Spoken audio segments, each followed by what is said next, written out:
Friedman understood the utility of crisis. Only a crisis, actual or perceived, produces real change. When that crisis occurs, the actions that are taken depend on the ideas that are lying around.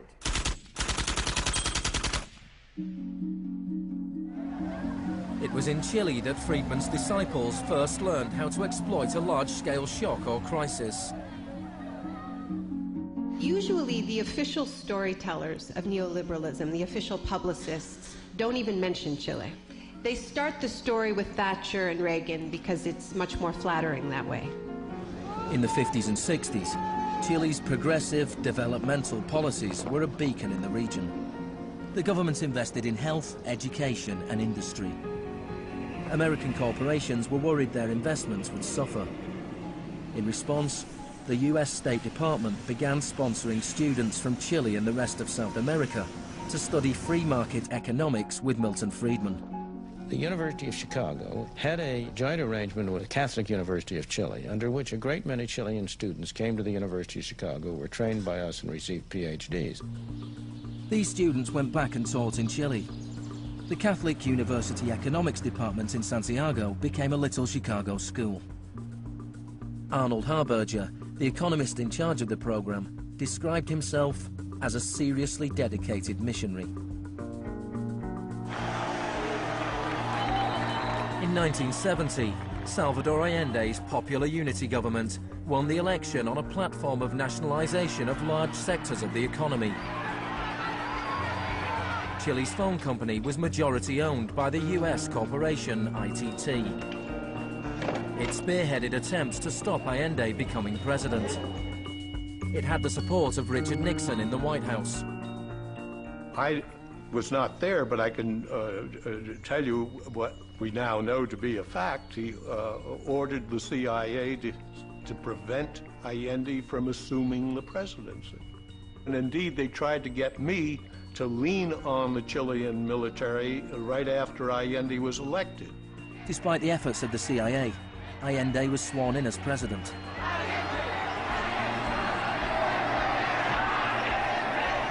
Richard Nixon ordered the CIA director to make the economy scream. Señor Nixon es presidente de Estados Unidos y yo soy presidente de Chile. Yo no tendré un término despectivo contra el señor Nixon mientras el señor Nixon respete al presidente de Chile. Preparations began for the military coup. The Chilean Chicago boys started work on a 500-page economic blueprint called the BRIC. With US funding, everything was done to destabilize the economy. Truck drivers went on strike, bringing factories and shops to a standstill. There was a failed coup attempt on June the 29th, 1973. And then on September the 11th, with General Pinochet leading the army, the assault began on the presidential palace.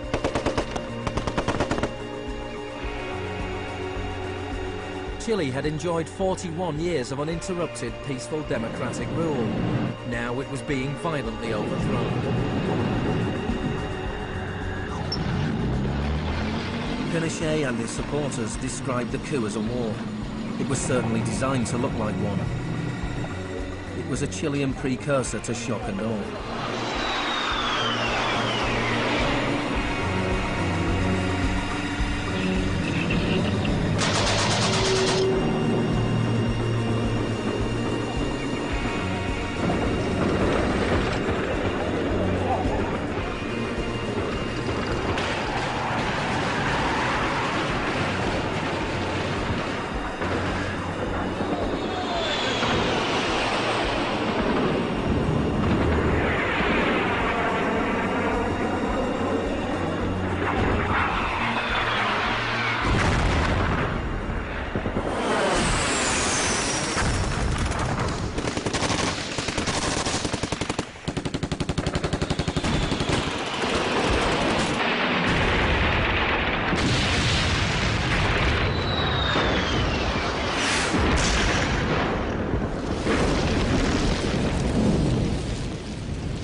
Fuerzas Armadas y de Orden solo bajo la inspiración patriótica de sacar al país del caos que en forma aguda lo estaba precipitando el gobierno marxista de Salvador Allende. The Chicago boys delivered their economic blueprint, the brick, to Pinochet.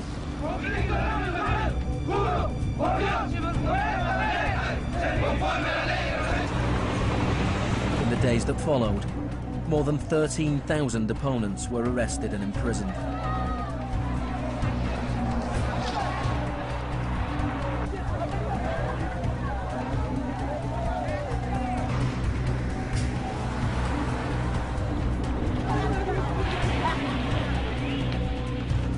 Thousands of prisoners were held in the National Stadium. Many were tortured.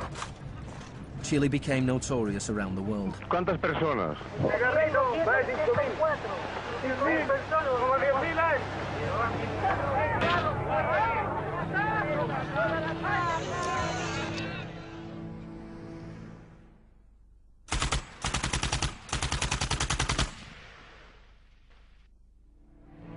At the beginning of November, 5,000 prisoners were released. The 900 they left behind were transferred to other detention centres.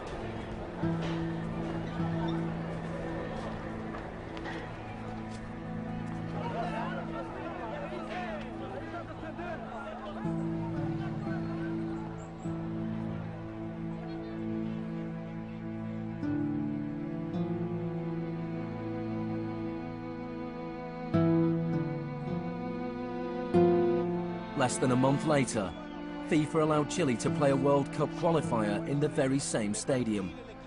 Their opponents, the Soviet Union, refused to play there, so Chile were allowed to score into an open goal and went through to the 1974 World Cup finals.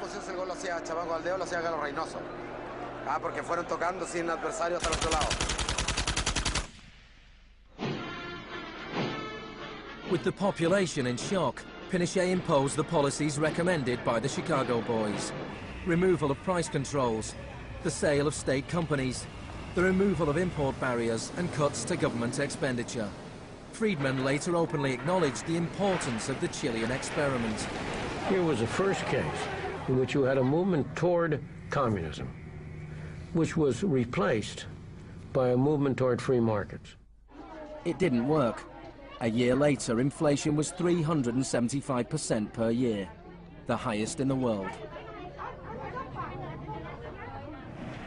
So in March 1975, Arnold Harberger and Milton Friedman flew into Santiago.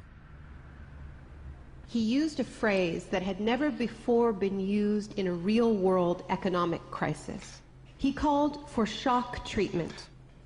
He said that he was like a doctor that was going to help a country that was suffering an epidemic, and he was simply prescribing the medicine. Friedman wrote that General Pinochet was sympathetically attracted to the idea of a shock treatment, but was clearly distressed at the temporary unemployment it might cause.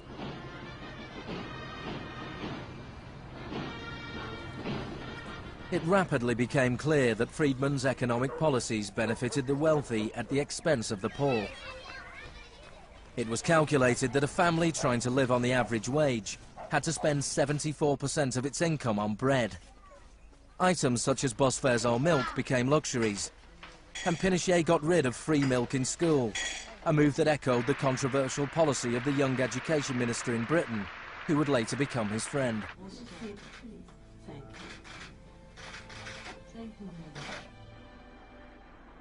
In order to enforce these economic policies, there had to be an enemy to fear. Tampoco creo que se haya triunfado totalmente sobre el marxismo. El marxismo es como un fantasma. Cuesta mucho tomarlo. Mejor dicho, no se puede tomar.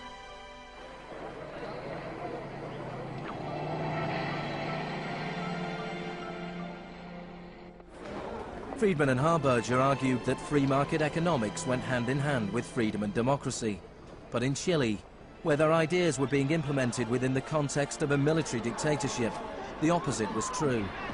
Many in Latin America saw a direct connection between the economic shocks that impoverished millions of people and the epidemic of torture inflicted on those who believed in a different kind of society. One of those was Orlando Letelier. Letelier had been Allende's ambassador in Washington. He spent a year in one of Pinochet's prisons before being exiled back to America. In 1976, Letelier wrote, "The economic plan has had to be enforced, and in the Chilean context, that could only be done by the killing of thousands, the establishment of concentration camps all over the country, and the jailing of more than 100,000 persons in 3 years."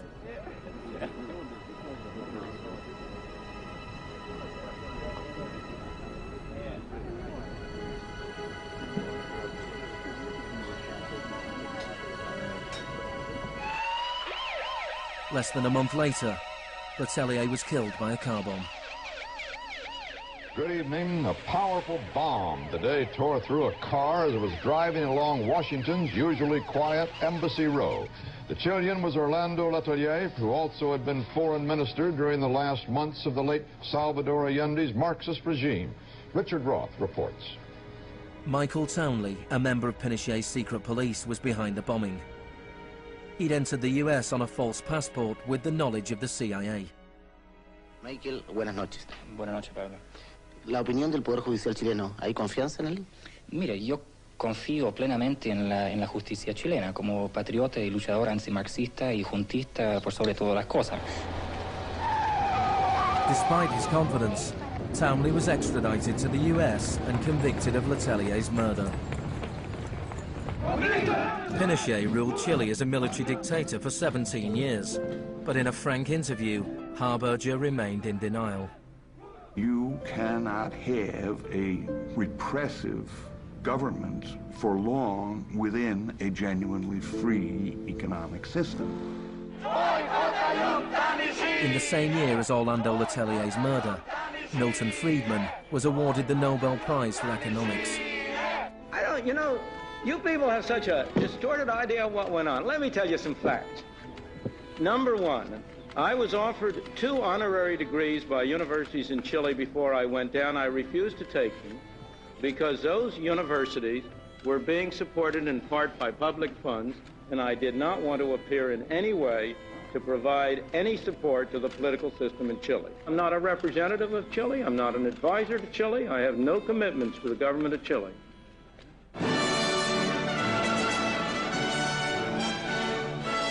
I now turn to you, Professor Milton Friedman.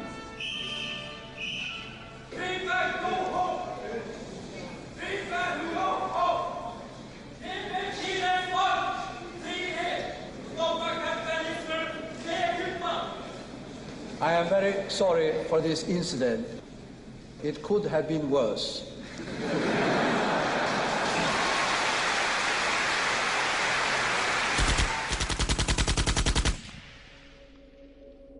What I'm trying to do in the shock doctrine is tell an alternative history of how this savage stream of pure capitalism that we've been living, capitalism unrestrained, came to dominate the world.